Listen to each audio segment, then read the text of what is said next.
एक और most important question है क्लास 10 का, जो बोर्ड में कई बार आ चुका है एग्जाम में, देखते हैं। अच्छा देखो, इस क्वेश्चन को बताने से पहले एक चीज़ और बता देते हैं आपको। अगर जैसे कब मान लो कहीं पानी है, नदी का पानी है, या घर में हम लोग टब देखते हैं उसमें पानी है, तो ऐसा माना गया है और ऐसा होता भी, फिजिक्स में आप बहुत अच्छे से पढ़ेंगे। अगर मान लो कि ये पानी यहाँ पर है, ये पानी है, और मैं पानी के ऊपर मैंने मान लो 1 फुट ऊपर मैंने उंगली ऐसे दिखा रहा हूँ, तो उसका रिफ्लेक्शन जाएगा, तो वो भी फील होगा कि पानी के 1 फुट नीचे। कंडीशन क्या है, अगर पानी प्योर है तो कोई इम्प्योरिटी उसमें ऐड नहीं है, तो ऐसा होता है। तो बस उसी का थोड़ा सा चक्कर है यहाँ पे। क्वेश्चन को देखते हैं। कह रहे हैं कि if the angle of elevation of a cloud है भैया, from a point h metre above a lake is alpha. मतलब ये लेक है, मैं आपको लेकर बताऊं भैया ये क्या लेक है, मैं लेक में पानी है, और जो ये ब्लैक वाला मैंने क्या, ये लेक का क्या है जी, सरफेस है। ये क्या है डियर, सरफेस है लेक का। अब लेक कैसे भैया बनाएंगे, 3D फिगर है, तो समझो ये लेक के अंदर पानी है। कह रहे हैं कि इस from a point h metre above a lake, lake से h मीटर की हाइट पर। तो h मीटर की हाइट मान लो सपोज मैंने कहा ये रहा, ये जो हाइट है यहाँ से लेके यहाँ तक, ये कितनी है डियर, h मीटर।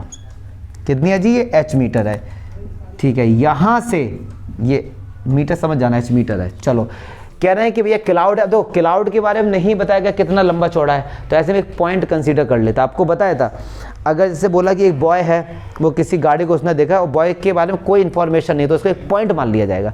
तो ऐसे ही कह रहे हैं क्लाउड है, यहाँ से एंगल ऑफ एलिवेशन मान लो क्लाउड ये रहा भैया हमारा, क्लाउड ये रहा, ये C पॉइंट हमारा, ये क्या है जी क्लाउड का एक पॉइंट जो कि लेक के सरफेस से h मीटर की ऊंचाई पर है, वहां से एंगल ऑफ एलिवेशन कितना है जी, अल्फा। कितना है जी, अल्फा। तो मिलाओ इससे, तो ये एंगल कितना है, अल्फा। अब सो जो भी एंगल ऑफ एलिवेशन या एंगल ऑफ डिप्रेशन बनते हैं वो हॉरिजॉन्टल लाइन के साथ बनते हैं, हमने पढ़ा बेसिक में। तो यहाँ कोई ये मत कह देना कि ये है, नहीं, यहाँ पे जो भी एंगल मिलेंगे वो आपको 0 से 90 के बीच में ही मिलेंगे, 10th क्लास तक। 11th में ज़्यादा भी होंगे। अभी तो हमको केवल और केवल एक्यूट एंगल मिलेंगे। तो इसमें हम लोग क्या करते हैं, ये लाइन ऐसी ड्रॉ करते हैं पैरेलल इसके लिए, जो कि इसके क्या है, पैरेलल। तो ये एंगल कितना हो गया जी, यहाँ तो कोई डाउट डायग्राम में। चलो अब ये हमारे पास क्लाउड है C पॉइंट पर, जितना ये सरफेस से इसके ऊपर है उतना ही तो इसके नीचे होगा, यस और नो। तो अगर मैं बात करता हूँ कि इसकी जो हाइट है, इसकी जो हाइट है वो ये रही भैया,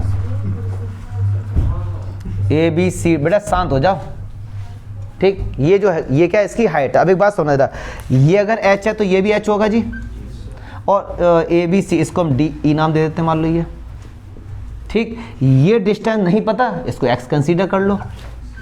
ये डिस्टेंस नहीं पता, इसको y कंसीडर कर लो, y मीटर। तो ये y है तो क्या हो जाएगा, ये भी y हो जाएगा। यहाँ तक तो कोई दिक्कत नहीं। अच्छा अब हमसे कह रहे हैं कि जो ये C पॉइंट मतलब क्लाउड है, इसकी हाइट कितनी होगी, h प्लस एक्स। कायदे में देखा जाए तो इसका जो रिफ्लेक्शन होगा वो भी नीचे क्या होगा, h प्लस एक्स ही होगा। आगे बढ़ते हैं। कह रहे हैं and the angle of depression of its reflection, angle of depression कहां से, ऑफ इट्स रिफ्लेक्शन। अब देखो जरा, ये जितना ऊपर है भाई साहब उतना ये पानी के नीचे हमको महसूस होगा, यस और नो। चलो टेढ़ी मेढ़ी है, देखो मैनेज करो। तो इसका ये C से लेके D तक का डिस्टेंस कितना है जी, x प्लस h। तो इसका डिस्टेंस कितना होगा, x प्लस h मीटर, ठीक है। ये यहाँ पे यहाँ तक आ गया, इसका नाम मैंने F दे दिया, कोई दिक्कत। फिर कह रहे हैं एंगल ऑफ डिप्रेशन किस पॉइंट से, A पॉइंट से। अब आपको कैसे लगा कि सर आपको कैसे पता A पॉइंट से, भैया ये उसी पॉइंट से ही बात कर रहे हैं। कह रहे हैं फ्रॉम अ पॉइंट, इसी पॉइंट से सारा काम हो रहा है। एंगल ऑफ एलिवेशन इसी से एंगल ऑफ डिप्रेशन, और वैसे दूसरा कोई पॉइंट है भी नहीं। तो ब्लैक सी कर दूँ, चलो इससे करते हैं। तो ये है, तो ये हम जो हमारा है ये वाला जो एंगल, तो एंगल ऑफ डिप्रेशन हमेशा बनता है कहाँ, ऊपर की तरफ, पता है ना, यस और नो। यहाँ मत बना देना भाई साहब, क्योंकि अगर यहाँ से एंगल बनना है तो ये एलिवेशन हो गया, एंगल बनना है ऊपर से तो वो क्या होता है, डिप्रेशन। तो ये भैया हमारा क्या हो गया जी। हाँ एक काम ये कर सकते हो, अगर ये बीटा है तो लाइन पैरेलल करके ये बीटा कर सकते हो। तो ये हमारा डायग्राम बन के तैयार भैया, ठीक है। डायग्राम में कोई दिक्कत। अब कह रहे हैं कि प्रूव करो height of the cloud, cloud की जो हाइट है वो हाइट मतलब यहाँ से लेके यहाँ तक ये चीज, मतलब आपको फाइंड करना है x प्लस एच, यस और नो। अब एक बात सुनो, जो हमको प्रूव करना है उसमें h है, तो इसका मतलब कायदे हमको x ही तो फाइंड करना है यार। x आ जाए h के साथ ऐड कर देंगे उसे, यस और नो। चलो जी आ जाओ। तो ए बी सबसे पहले लेंगे ये वाला ट्रायंगल, तो बस तो ट्रायंगल ACE अल्फा, ये एंगल अल्फा के सामने वाला परपेंडिकुलर, ये हमारा क्या हो गया जी, बेस, तो tan लगेगा। तो tan alpha is equals to x upon y. अगर मैं आपसे पूछूं भैया यहाँ से y की वैल्यू क्या होगी, तो इतने पढ़े लिखे आदमी हो, क्या होगी, x अपॉन, कोई दिक्कत यहाँ तक तो कोई दिक्कत नहीं। अच्छा अब एक कौन सा एंगल है, अब एक बात सुनो, हम लोग वही एंगल लेते हैं जिसमें एक 90 होता है, तो क्या ये एंगल 90 नहीं होगा, तो क्या हम इस बड़े वाले ट्रायंगल को नहीं ले सकते, बिल्कुल ले सकते हैं। तो AEF, तो ट्रायंगल लो भैया A, अब यहीं से थोड़ा सा खेला इसको समझते हैं। बीटा, अगर मैं बात करूँ AEF, इसकी बात कर रहा हूँ, तो एंगल के सामने वाला ये पूरा परपेंडिकुलर यहाँ तक आएगा, और बेस कितना है, y है। तो चलो tan बीटा लगाते हैं। तो tan बीटा परपेंडिकुलर, देखो ये यहाँ से लेके यहाँ तक तो x प्लस एच है, ये यहाँ से लेके यहाँ तक है ये, और फिर ये h भी तो है पूरा। अगर मैं पूरे इसकी बात करूँ तो h और h 2h, तो 2h plus x upon y, yes और नो। और y की वैल्यू भैया हम लोगों ने पहले इसकी निकाल ली यहाँ से, तो क्या हम y की वैल्यू यहाँ पुट नहीं कर सकते, बिल्कुल कर सकते हैं। तो tan beta 2h plus x, अच्छा y की वैल्यू क्या, x अपॉन tan अल्फा। क्या ये tan अल्फा ऊपर नहीं जाएगा, ठीक है, तो यहाँ पे लिखते हैं, तो ये tan अल्फा ऊपर जाएगा, तो tan अल्फा का मल्टीप्लाई दोनों के साथ होगा। डायरेक्ट करूँ या समझा दूँ, पहले समझा दो सर। 2h प्लस एक्स यहाँ जाएगा, और ये हमारा x हो गया, ठीक। चलिए जी, तो tan बीटा, चलो जी करो multiply, 2h tan alpha plus x tan alpha, क्या इस x का मल्टीप्लाई इसके साथ नहीं होगा, क्रॉस मल्टीप्लाई, तो क्या हो गया, इतना तो यार बनता है, इतना तो बनता है, जब ये क्वेश्चन करने बैठो इतना तो आना चाहिए। अब x वाले एक तरफ ले लो, तो ये हो गया x tan beta minus x tan alpha is equal to 2h tan alpha. x common आ रहा भैया, तो देखो tan बीटा माइनस का tan alpha is equal to 2h tan alpha. तो x की वैल्यू अगर हम लोग निकालेंगे तो 2h tan alpha upon tan beta minus, ये किसकी वैल्यू निकल के आई जी, बट हमको पूरी हाइट पूछी है, पूरी हाइट कितनी है, h प्लस x, तो ये x निकल गया, पूरी हाइट में h को ऐड कर देंगे।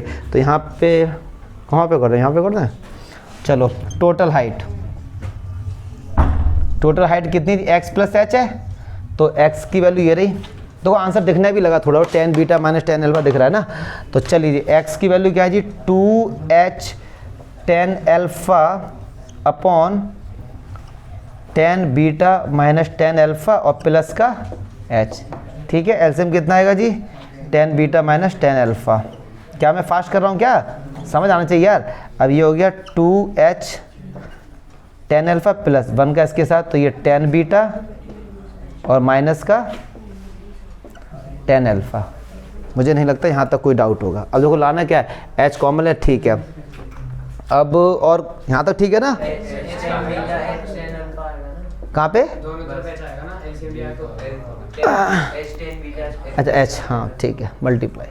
चलो अब देखो ये 2h tan, अच्छा ये h वाला समझे, इसका इसके साथ डिवाइड और h के साथ मल्टीप्लाई, 2h tan अल्फा और h tan अल्फा, यहाँ पे ये माइनस होगा ना, तो एक 2h से एक h गया, तो क्या बचा, h tan अल्फा, और ये कितना बचा, प्लस का h tan,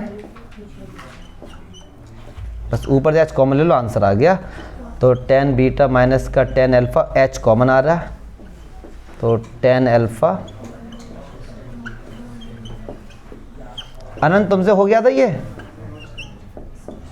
अंश बाबू डायग्राम मतलब कर लेते ना, ये क्या दिक्कत आ रही थी, दिक्कत आई। देखो जब कभी ऐसे क्वेश्चन मिले, एक बात सुनो, उन्हीं ट्रायंगल को लो जहाँ पे राइट एंगल बनना है, बस लेने को तो कई सारे ट्रायंगल ले लो, इसको भी ले लो, तुम लो उखाड़ लो, क्या उखाड़ोगे, एच है, इसके बारे में कुछ पता ही नहीं हमको, तो ऐसे ट्रायंगल लो जहाँ पर आपको मिले, ठीक है बेटे। अच्छा क्वेश्चन था, छापो।